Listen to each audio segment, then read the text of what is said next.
अब गणेश चतुर्थी आ रही है, लोग गणेश जी खरीदेंगे। गणेश जी आजकल बनते हैं पीओपी के, पहले गणेश जी बनते थे माटी के। तो माटी के गणेश जी पानी में डालो तो घुल जाते थे। आजकल के गणेश जी, दुर्गा जी पानी में डालो तो घुलते नहीं हैं। ये गलत है। आप लोगों ने सुंदर गणेश जी, सुंदर वाले देना। अरे भाई, गणेश जी का विग्रह पूजना है।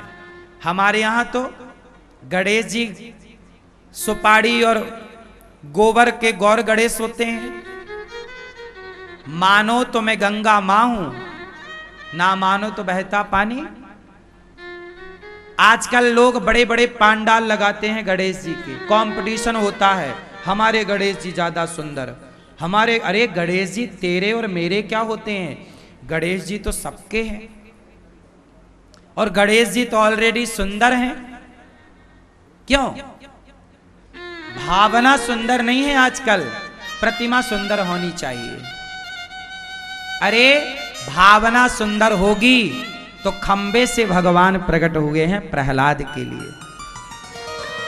आजकल लोग भाव पता नहीं कहां चला गया और एक अलग ही ढंग बना के चल रहे हैं। गणेश जी किसके होने चाहिए?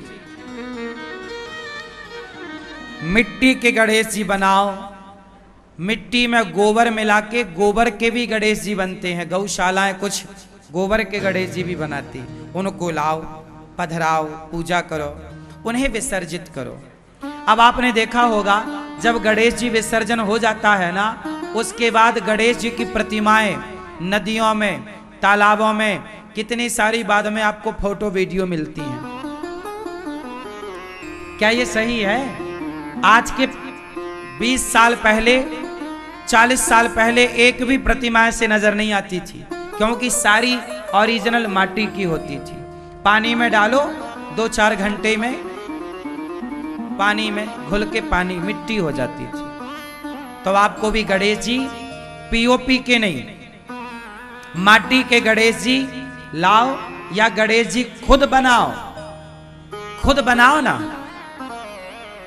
गणेश जी माटी से खुद बनाओ, 9 दिन पूजा करो, और फिर उस गणेश जी को एक गमले में विसर्जित कर दो, और उसे में एक तुलसी का पौधा लगा दो। जब तुलसी हरी भरी होगी, समझ लेना गणेश जी इस रूप में प्रकट हो गए हैं। है ना? हर चीज का एक तरीका है। दिखावा क्यों?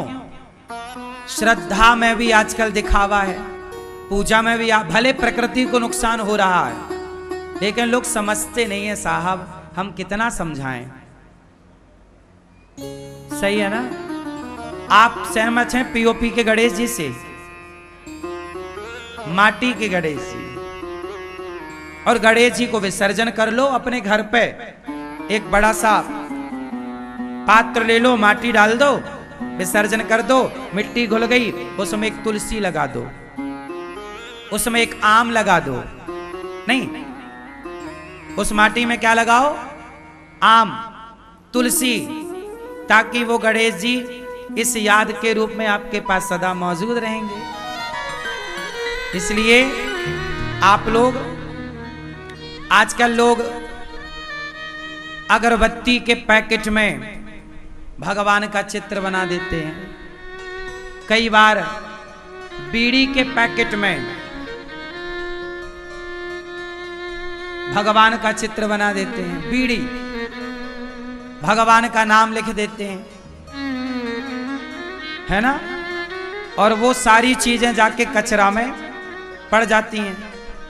इसलिए आप सभी सनातनियों को जिस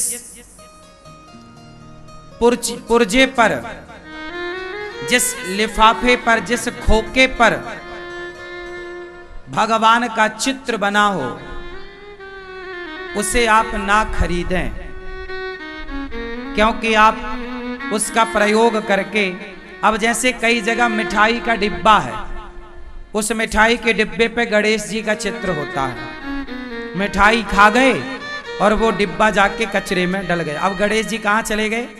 कचरे में। हाँ या ना? अखबार में भगवान राम का चित्र छपा, उसी अखबार में राम के चित्र के ऊपर समोसा रख के खा रहे हैं, बिछा करके बैठ रहे हैं। ये सब किसकी जिम्मेदारी है? हमारी और आपकी। जब आप लोग ऐसी चीजों को खरीदेंगे नहीं तो अपने आप ऐसी चीजें बननी बंद हो जाएंगी, और बननी बंद होंगी तो मर्यादाएं स्थापित हो जाएंगी। अभी कोई मर्यादा नहीं है। अभी अगरबत्ती बनाने वाले को लगता मेरी अगरबत्ती बिक जाए, तो अब उसके चक्कर में भगवान का चित्र, भगवान का नाम सब लिखता है, और बाद में वो अगरबत्ती कचरे में जाती है। और ऐसी तमाम चीजें जो आप सब जानते हैं। सही है कि गलत है ना? भगवान का चित्र जिन्हें हम मंदिर में पूजते हैं, यदि उनका चित्र कचरे में पड़ा है तो यह सही है कि गलत है? बोलो, क्या इसके बिना व्यापार नहीं हो सकता? उत्तर दो। भगवान का चित्र लगाए बिना, अरे दुकानदार भगवान का चित्र अपनी दुकान में लगाए पूजा के लिए, दुकानदार अपने दुकान में भगवान का चित्र लगाए, भगवान की पूजा करे, ये तो सही है। पर पॉलिथीन में भगवान का चित्र छाप दे तो वो प्लास्टिक पॉलिथीन तो कचरे पे जाएगी। सही है?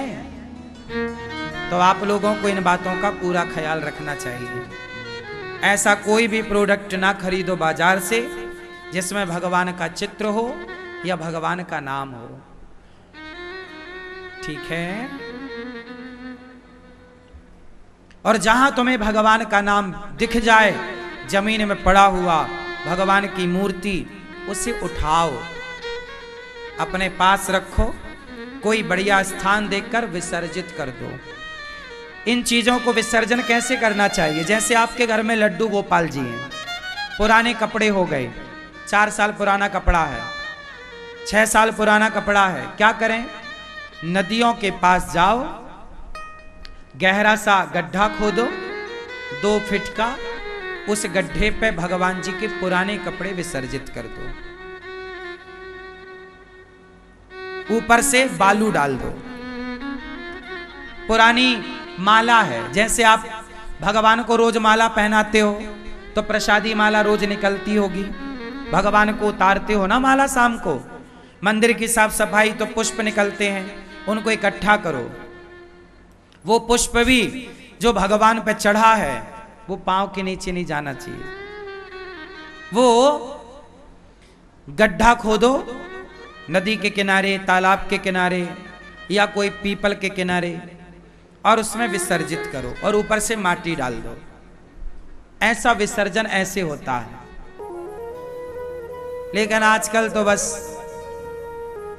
लोगों को देखा देखी। आजकल पता क्या होता? बड़े बड़े शहरों में कंपटीशन, दुर्गा जी के कंपटीशन, इस पांडाल की दुर्गा, उस पांडाल की दुर्गा, फिर इनाम होता है किसकी दुर्गा जी ज्यादा सुंदर है, कौन सा पांडाल, कौन सी समिति ने जीता। एक समिति जीतती है, 9 समितियां हार जाती हैं। इतना खर्चा करके दुर्गा जी रखे थे कि महाभारत लड़े थे। भाई ये दुर्गा रख रहे हैं कि महाभारत लड़ रहे हैं?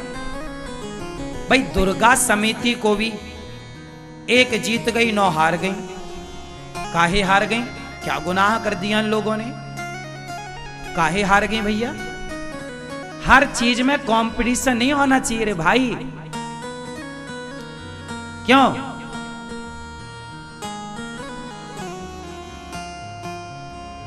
श्रद्धा को भी कंपटीशन बना दोगे तो वो श्रद्धा रही कहां?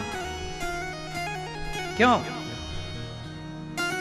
क्या दुर्गा जी के पांडाल, दुर्गा जी की समितियों को इस कंपटीशन में पढ़ना चाहिए?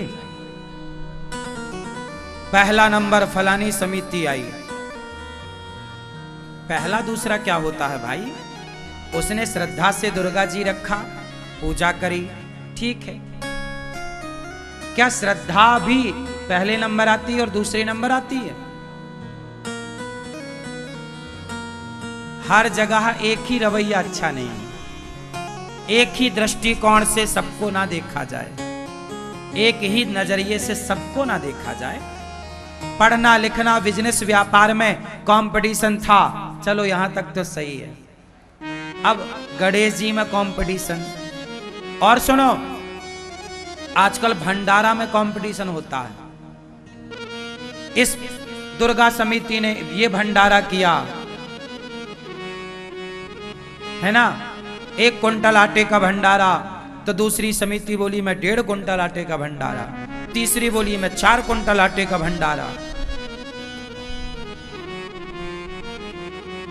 जबरदस्ती का कंपटीशन। श्रद्धा का पता नहीं कहां है, सब चीज कंपटीशन में चल रही है। सही है क्या? क्या सही है? ये कंपटीशन नहीं होना चाहिए ना। मन आपकी श्रद्धा मायने रखती है। आपने किया, दुर्गा जी रखी, गणेश जी रखा, आपने बहुत अच्छा किया, आपने लोगों के अंदर आस्था जगाई, बहुत अच्छा किया। लेकिन आप आखिरी दिन मैदान में खड़े हो गए, हमें विजेता बनाओ, हमें विजेता। काय का विजेता? दुर्गा मैया विजेता बनाएंगी ना तुम्हें, तुम्हें गणेश जी विजेता बनाएंगे ना, तुम्हें भगवान फल देंगे ना, कोई थोड़ी तुम्हें फल देगा। भगवान गीता में यही तो कहते हैं, तू कर्म कर फल मैं दूंगा। लेकिन आजकल लोग आदमी फल भगवान से चाहते ही नहीं, आजकल तो फल भी लोग इंसानों से चाहते हैं। तो भगवान भी कहते हैं ले लो, क्यों?